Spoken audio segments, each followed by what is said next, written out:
Ma leidsin siit ühe kummalise sõna. Lood. No mis asja nad siin Heinamaa peal loodi ajavad? Sa loed loopealsetest ehk alvaritest. Need on kadakased karjamaad. Loopealseid leidub kõige rohkem Eestis ja Rootsi suurematel saartel. No miks neid siis mujal ei ole? Karjatatakse vähem ja nii kasvavadki lood kadaka ja männiga kinni. No tõmbame nad siis välja. Tule. Hoia, mida armasta.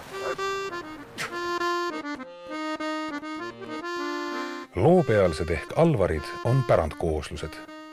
Inimtegevusega on seotud nii nende teke kui ka säilimine. Lood on tekkinud metsa mahavõtmisel ja selle ala edaspidisel karjatamisel või merest kerkinud aladele. Loopealsetel kasvavad madalad taimed. Kuna mullakiht on õhuke ja lubjarikas, peavad nad olema lubjalembesed ja taluma kuiva.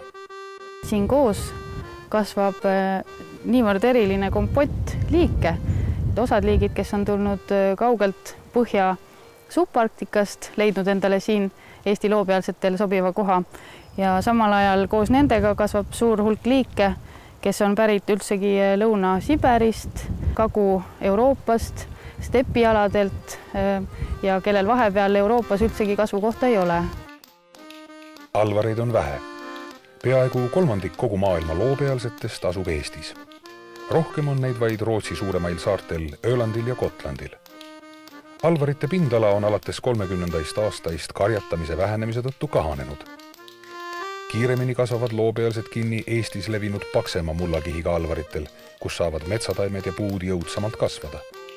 Loopealsetelt võib kaduda kuni 40% seal praegu olevatest elukoha spetsiifilistest liikidest.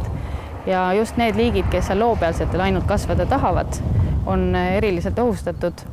Ja kui nüüd numbritesse see protsent panna, siis see võib tähendada kuni 20 liigi kadu meie praegustelt liigirikastelt loopealsetelt.